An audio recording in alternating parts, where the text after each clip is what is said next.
श्रील प्रभुपाद की जय, गुरु गौरांग की जय। पिछले सत्र में हमने सुना रघुनाथ दास किस प्रकार से अयाचक वृत्ति इसको स्वीकार करते हैं। चैतन्य महाप्रभु के स्थान पर 5 दिन भोजन प्राप्त करने के पश्चात अब रघुनाथ दास जगन्नाथपुरी के मंदिर के सिंह द्वार के बाहर खड़े हो जाते हैं। पुष्प अंजलि नामक उत्सव होने के बाद जब कोई जगन्नाथ जी का सेवक घर लौटता है तो वह वहाँ पर जो भिक्षुक होते हैं उनको किसी दुकान वाले से भिक्षा प्रदान करा देते हैं। दुकानदार से कुछ खाने को मिल गया, उसकी व्यवस्था उस जगन्नाथ के सेवक ने कर दी। इस तरह से भक्त कोई दूसरा सहारा ना लेते हुए भिक्षा पाने के लिए सिंह द्वार पर खड़े रहते हैं। तो उसमें रघुनाथ दास भी एक थे। तो चैतन्य महाप्रभु कहते हैं भक्त का जो मूल सिद्धांत है वह वैराग्य है। महाप्रभु के भक्त जनों का जीवन आधार ही वैराग्य है और वैराग्य को देखकर चैतन्य महाप्रभु अत्यधिक संतुष्ट होते हैं। तो रघुनाथ दास को चैतन्य महाप्रभु गोविंद के द्वारा कहते हैं कि बहुत अच्छा किया, अब रघुनाथ दास इधर प्रसाद नहीं लेता है, उसने अयाचक वृत्ति को स्वीकार किया है। वैरागी के लिए सबसे उपयुक्त कर्म यही है। जो वैरागी या सन्यासी होना चाहिए उसको सदैव भगवान के नाम पर आश्रित रहना चाहिए, उसे भिक्षा मांगकर खानी चाहिए, अपना जीवन निर्वाह इस प्रकार करना चाहिए। वैरागी या सन्यासी को विभिन्न प्रकार के भोजन चखने के लिए उत्सुक नहीं रहना चाहिए। आध्यात्मिक जीवन समाप्त हो जाता है ऐसा करने पर, क्योंकि वह जीव के स्वाद का गुलाम बन जाता है। सन्यासी या वैरागी को अन्यों पर आश्रित न रहते हुए भगवान पर आश्रित रहना चाहिए। अगर वह अन्यों पर आश्रित रहेगा तो असफल होगा और कृष्ण द्वारा उसकी उपेक्षा हो जाएगी। वैरागी का कर्तव्य है कि सदैव हरे कृष्ण मंत्र का जप करे और जो भी शाख पत्ती फल कंद मूल मिलता है उससे अपना जीवन निर्वाह करे, उससे उसे तृप्त होना चाहिए। जीव का अगर वह दास बन जाता है, इधर उधर अच्छा खाने के लिए दौड़ता है, जननांग और पेट के प्रति समर्पित हो जाता है, तो वह कृष्ण को कभी भी इस जीवन में पा नहीं सकेगा। तो ये सारा उपदेश रघुनाथ को चैतन्य महाप्रभु गोविंद के द्वारा दिए। अब रघुनाथ स्वरूप दामोदर को प्रश्न पूछेंगे कि मैं संन्यास लिया हूं, मेरे जीवन का उद्देश्य क्या है, मेरा कर्तव्य क्या है। और स्वरूप दामोदर वह उपदेश चैतन्य महाप्रभु से प्राप्त करके रघुनाथ दास को प्रदान करेंगे। महाप्रभु के प्रति उपदेश प्रार्थना। एक दिन रघुनाथ दास ने अपने कर्तव्य के विषय में स्वरूप दामोदर गोस्वामी के चरण कमलों में निवेदन किया। उन्होंने कहा, मैं नहीं जानता कि मैंने गृहस्थ जीवन क्यों छोड़ा है, मेरा कर्तव्य क्या है, कृपया मुझे उपदेश दें। तो ये उपदेश मंदिर में रहने वाले ब्रह्मचारियों के लिए भी है और जो गृहस्थ घर छोड़कर वानप्रस्थ आश्रम में प्रवेश करते हैं उनके लिए भी है कि हम आश्रम में आकर क्यों रह रहे हैं, हमारे जीवन का कर्तव्य क्या है, हमने घर क्यों छोड़ा है। तो यही प्रश्न रघुनाथ दास स्वरूप दामोदर को पूछ रहे हैं, क्योंकि चैतन्य महाप्रभु ने रघुनाथ दास को स्वरूप दामोदर के हवाले किया था। रघुनाथ दास कभी भी महाप्रभु के समक्ष एक शब्द भी नहीं कहते, अपितु वे स्वरूप दामोदर गोस्वामी तथा गोविंद के माध्यम से महाप्रभु को अपनी इच्छाएं सूचित करते हैं। ये एक सदाचार है। जिस वरिष्ठ भक्त के नीचे आपको रखा गया है उसी वरिष्ठ भक्त से सवाल पूछने का आपका अधिकार है। उसके ऊपर सवाल पूछे जाएंगे किसी और भी वरिष्ठ अधिकारी से, वो ठीक नहीं है। इसलिए हमें अपनी मर्यादा का उल्लंघन नहीं करना चाहिए। तो यहाँ पर रघुनाथ दास के चरित्र से हम सीख सकते हैं। जब स्वरूप दामोदर के हवाले उनको किया गया तो उन्होंने स्वरूप दामोदर से ही प्रश्न पूछा। कभी भी चैतन्य महाप्रभु से वह प्रश्न नहीं पूछते थे। जो भी उनकी इच्छा है स्वरूप दामोदर के माध्यम से चैतन्य महाप्रभु को पहुंचा दी जाती थी। अगले दिन स्वरूप दामोदर गोस्वामी ने श्री चैतन्य महाप्रभु से निवेदन किया, रघुनाथ दास को आपके चरणों में यह कहना है कि मैं अपना कर्तव्य अथवा जीवन लक्ष्य नहीं जानता, इसलिए आप कृपया अपने दिव्य मुख से मुझे उपदेश दें। तो अगले दिन स्वरूप दामोदर चैतन्य महाप्रभु को कहते हैं, रघुनाथ दास ने पूछा है कि मेरा जीवन का कर्तव्य क्या है, मेरा जीवन का लक्ष्य क्या है, इसलिए आप अपने मुख से उपदेश दीजिए, वो सुनना चाहता है। हंसते हुए महाप्रभु ने रघुनाथ दास से कहा, मैंने पहले ही स्वरूप दामोदर गोस्वामी को तुम्हारे उपदेशक के रूप में नियुक्त कर दिया है। तुम उनसे अपने कर्तव्य तथा उसे संपन्न करने की विधि सीख सकते हो। मैं उनके जितना नहीं जानता, फिर भी यदि तुम श्रद्धा तथा प्रेम पूर्वक मुझसे उपदेश लेना चाहते हो तो तुम निम्नलिखित शब्दों से अपने कर्तव्य निश्चित कर सकते हो। चैतन्य महाप्रभु ने हंसते हुए कहा, मैंने पहले ही तुम्हें स्वरूप दामोदर गोस्वामी के हवाले कर दिया है।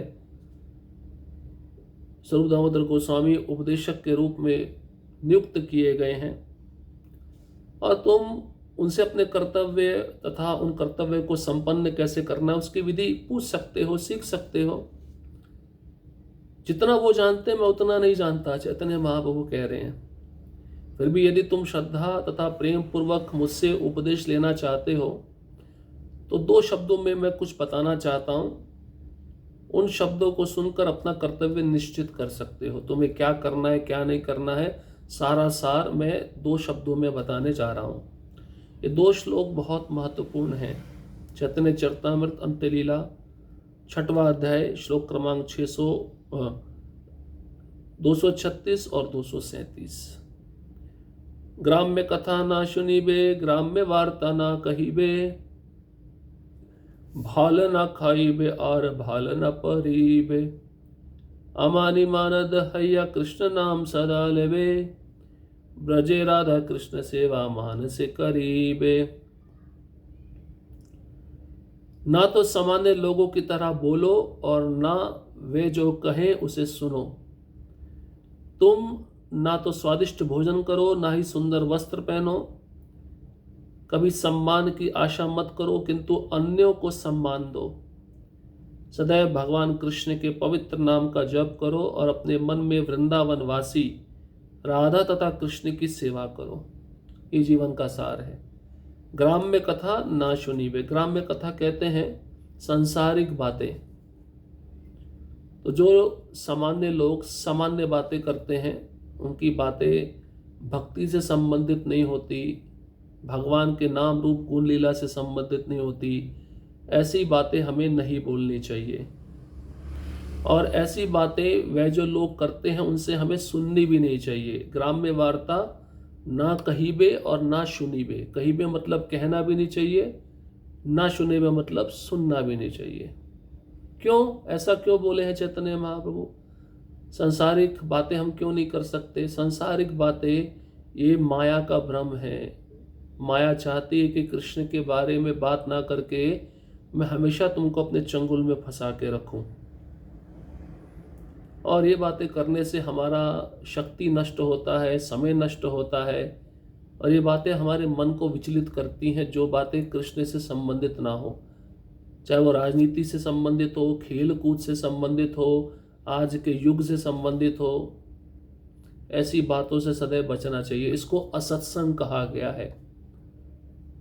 असत्संग करने पर हमारा निश्चित बुद्धि भ्रष्ट हो जाता है, हमारा मन विचलित हो जाता है, क्योंकि ये बातें रजोगुण और तमोगुण से संबंधित होती है। रजोगुण तमोगुण हमारी इंद्रियों में वेग पैदा करता है, हमारी इंद्रियों को भोग में लिप्त कराता है। इंद्रियां इधर उधर भागने के लिए दौड़ती है, विषयों के साथ आसक्त हो जाती हैं। इसलिए ऐसी बातें ना सुननी चाहिए ना करनी चाहिए, क्योंकि ऐसी बातें करने से वो विषय हमारे मन में प्रवेश करेगा। उस विषय को पाने के लिए हम प्रयास करेंगे और वो विषय मिल भी जाए तो वे विषय ज़्यादा समय तक हमारे साथ में नहीं रहेगा। और भाल ना खाइबे और भाल ना परिबे। अच्छा खाना भी नहीं है मतलब स्वादिष्ट भोजन मत करो और सुंदर वस्त्र भी मत पहनो। क्यों? इससे अध्यात्म बुद्धि बढ़ती है ना। स्वादिष्ट ज़्यादा भोजन खाओगे तो रजोगुण पैदा होगा। कल भी हमने चर्चा की, चैतन्य महाप्रभु कहते हैं जो जीव की तुष्टि के लिए इधर उधर अच्छा खाने के लिए भागेगा वो जनेंद्रिय और पेट का दास हो जाएगा और कृष्ण की प्राप्ति उसको कभी भी नहीं हो पाएगी। स्वादिष्ट भोजन मतलब वो भी भरपेट, रजोगुण बढ़ाना, ज़्यादा निद्रा। तो ज़्यादा रजोगुण करोगे तो फिर तमोगुण भी आएगा। निद्रा मतलब तमोगुण। और ज़्यादा अच्छा खाने से ना फिर मन में आसक्ति होती है।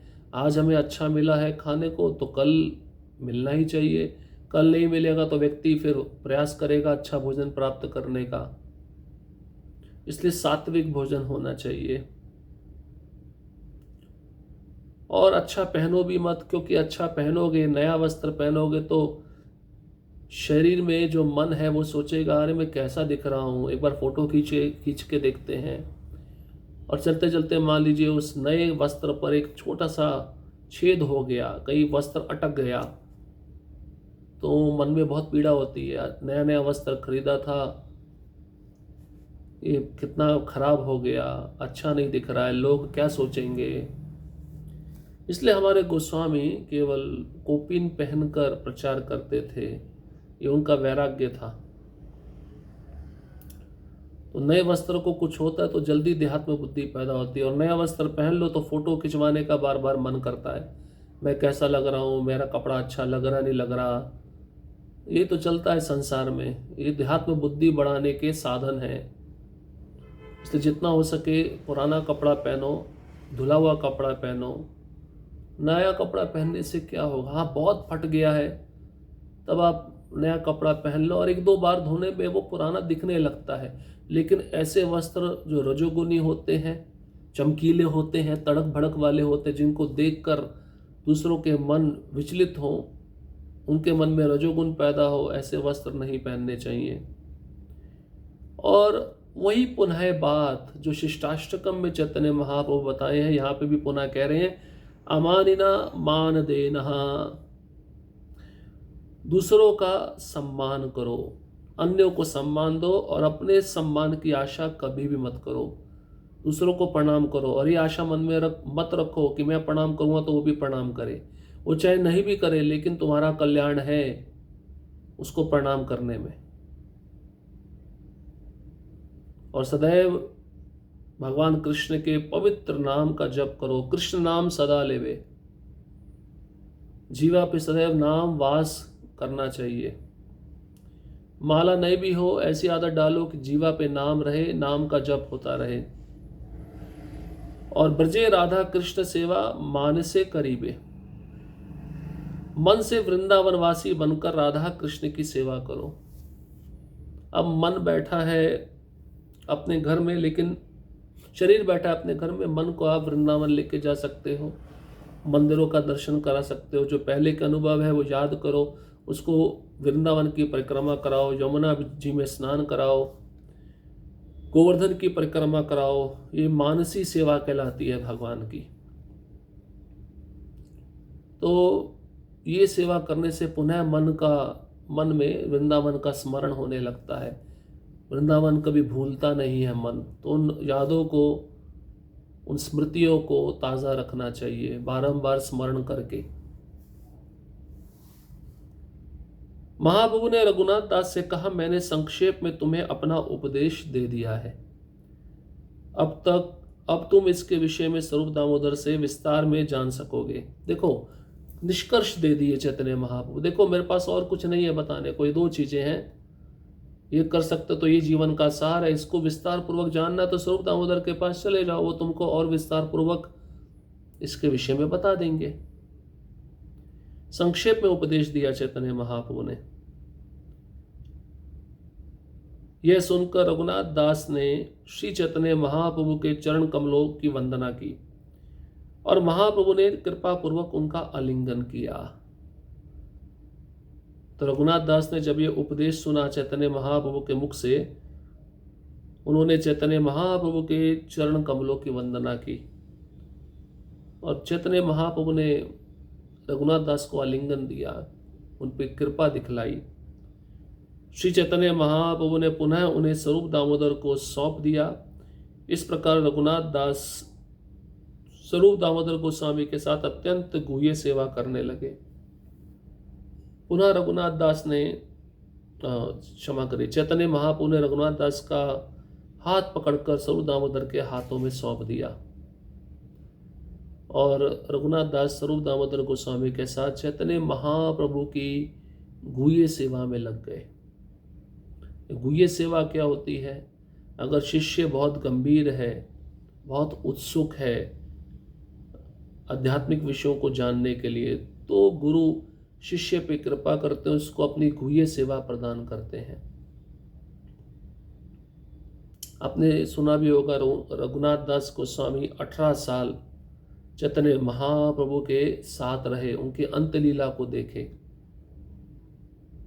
और अंत लीला देखकर ही कृष्णदास कविराज गोस्वामी ने चैतन्य चरितामृत लिखा है। रघुनाथ दास मुख से जो प्रवचन देते थे, कृष्णदास कविराज उस सभा में बैठकर लिखते थे और उसी के आधार पर चैतन्य चरितामृत की रचना की गई है। तो उन्होंने बताया है कि 18 साल जो मैं जगन्नाथपुरी में रहा, मैं चैतन्य महाप्रभु के किन भावों का दर्शन करता था, किस प्रकार से चैतन्य महाप्रभु के हृदय में प्रेम उमड़ता था, उनको वह प्रेम सहन नहीं हो पाता था और प्रेम के कारण, भाव के कारण उनके कुछ अद्भुत लक्षण हैं जो सामान्य व्यक्ति में नहीं देखे जा सकते। वो लक्षणों को रघुनाथ दास अपनी आंखों से देखते थे। चैतन्य महाप्रभु के चरण कमलों को मसाज करना, उनके लिए विभिन्न प्रकार की सेवा करना, ये गुह्य सेवा कहलाती है। और एक शिष्य को तभी मिलती है जब गुरु जानते हैं कि ये शिष्य बहुत गंभीर है, उत्सुक है, समर्पित है, तो गुरु कृपा करके वह सारा ज्ञान, वह सारी सेवा उस शिष्य को प्रदान करते हैं।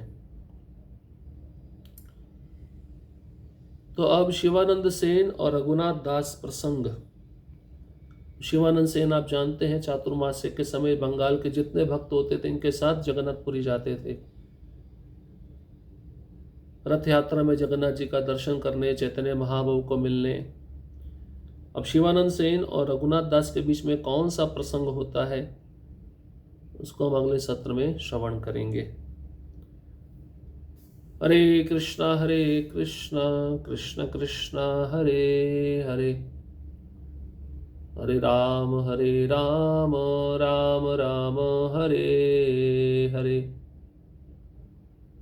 श्रील प्रभुपाद की जय, गुरु गौरंग की जय।